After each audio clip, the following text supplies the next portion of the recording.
The operator of the damaged Fukushima Daiichi nuclear power plant says it has found another radioactive water leak.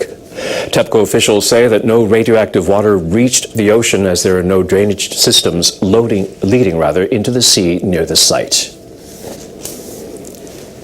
The company estimates the total amount of the leakage at 1.6 tons of water. The leaked water drained into the ground from the barrier surrounding tanks storing contaminated water.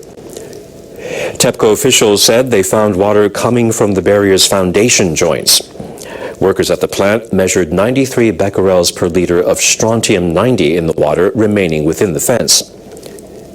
The radiation level is about 9 times the national limit for water allowed to be released from the barrier.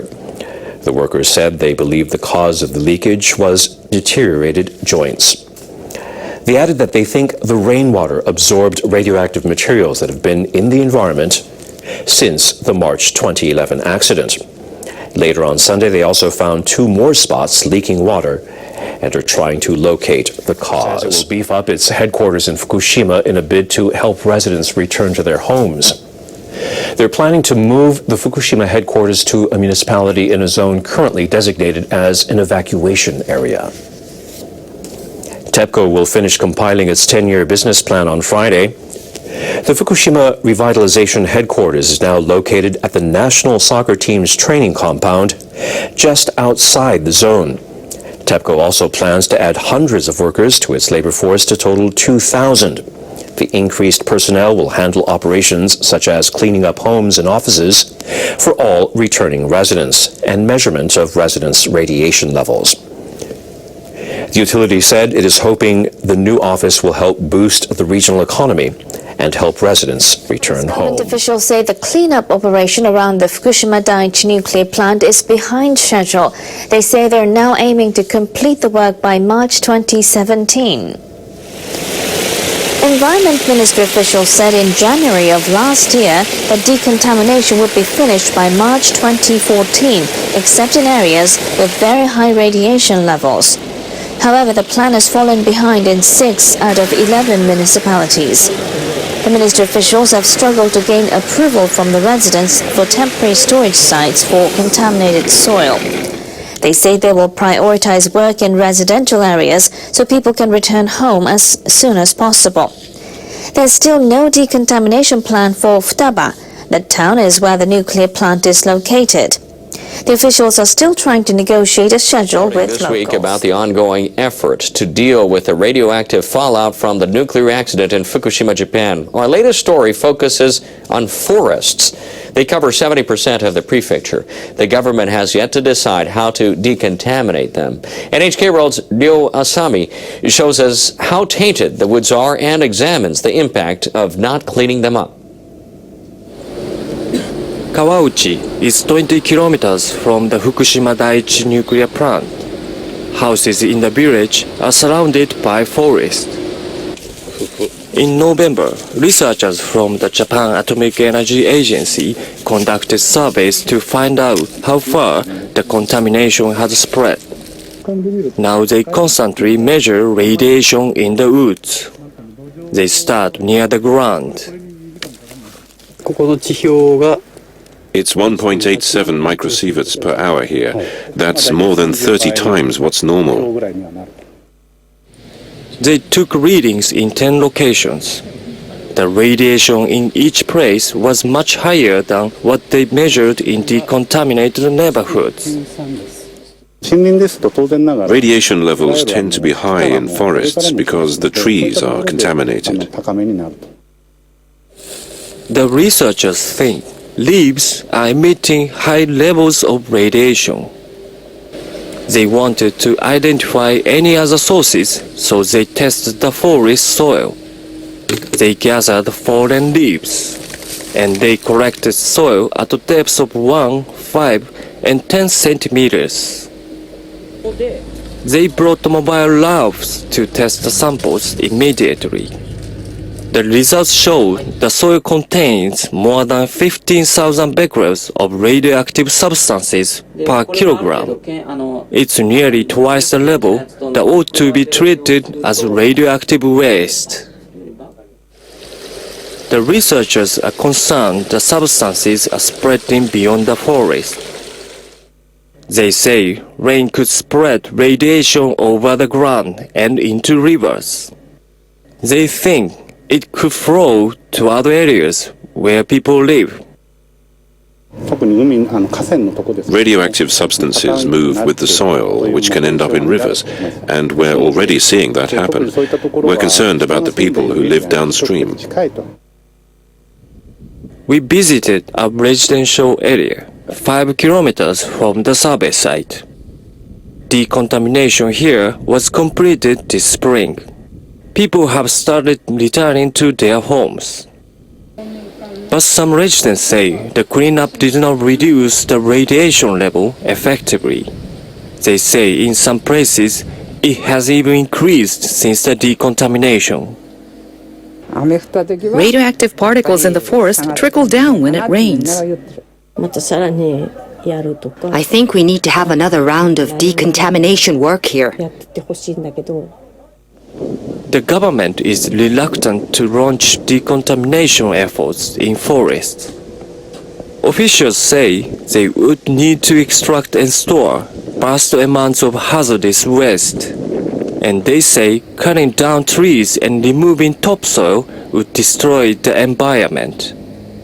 Village leaders say homes are not safe until the forests are cleaned up. Forest decontamination is absolutely necessary. We'll keep on insisting to the government that radiation levels won't go down unless they do the cleanup.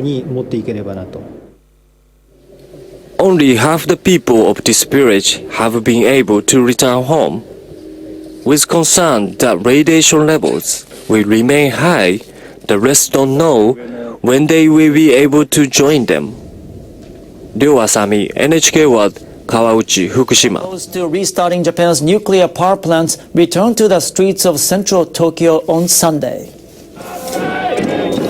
The march was organized by civic groups that want to see an end to nuclear power generation. The Abe administration intends to scrap the nuclear-free energy policy of the former Democratic Party-led government. It plans to restart the nation's nuclear power plants if safety can be ensured. The new energy policy is set to be approved by the cabinet next month. The march ended with participants surrounding the Diet building, chanting such slogans as "Don't restart reactors" and "Don't create nuclear waste." I am opposed to restarting nuclear power plants before the troubles at Fukushima are resolved. The government should decide to immediately abolish all nuclear power plants and work to promote renewable energy sources. The organizer of the march says 15,000 people turned out for the protest at the Diet building, while police put the figure at about 2,000. Most advanced robots are competing in a contest in the U.S. state of Florida. The robots are built to work in extreme, uninhabitable conditions. 15 teams are competing in a two-day DARPA Robotics Challenge. The event has been organized by a research institute with the U.S. Defense Department. The aim is to create mechanized rescue teams that could be used in emergencies such as the Fukushima nuclear accident. The teams are operating robots in 8 events. They include driving vehicles, removing obstacles, and handling firefighting hoses. The Japanese venture firm Shaft took the lead after the first round of the competition on Friday. The firm has been acquired by the American IT giant Google. The Shaft entry is a 1.48-meter tall bipedal robot weighing 95 kilograms. It has 2 arms that can smoothly open closed doors.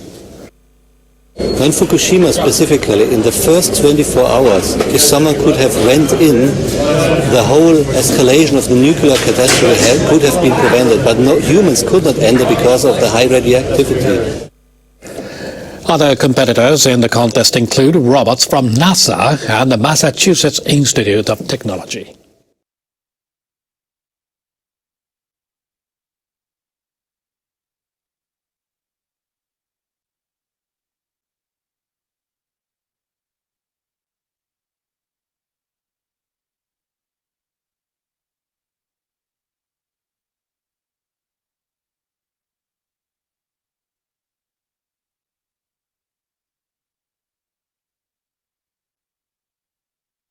Nothing beats local knowledge when visiting a new town. Visitors to Iwaki City in Fukushima Prefecture get just that when they join a bus tour. The guides are young, but the stories of recovery and hope leave a lasting impression. It's a guided tour with a difference, organized and led by local high school students. This is their hometown, and they want people to know exactly what happened here and how it's rebuilding. The tsunami came halfway up those windows. It was a huge wave of water. The sea's just over there. The aim of the tour is to show the situation in Iwaki and meet and speak with the residents. The students have organized it all themselves, picking the destinations and the people who the visitors get to meet. This is the 5th tour they've led.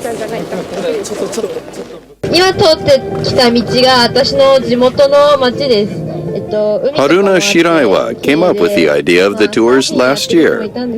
She is keen to bring more people back to Iwaki, as the number of visitors has fallen sharply since the disaster and the ensuing nuclear crisis. She and the other students thought long and hard about how to make the tours most meaningful. Instead of just taking visitors for a look, they decided to make it more personal, a chance to forge real bonds with the people of Iwaki. I don't just want to show the devastation caused by the tsunami. I want our guests to really enjoy visiting Iwaki by meeting the wonderful people who live here. But it's important that we don't forget the disaster which destroyed our hometown. These tours are a way to keep those memories alive. One of the local specialties is kamaboko fish cakes. After the disaster, this firm distributed its supply of cakes to survivors. Makiko Shike runs workshops here at the plant.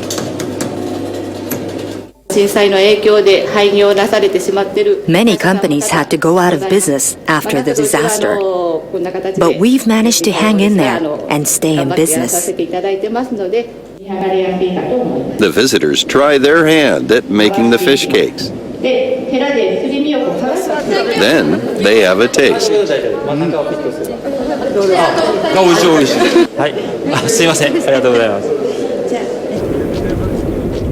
Now, the visit to the area worst hit by the tsunami.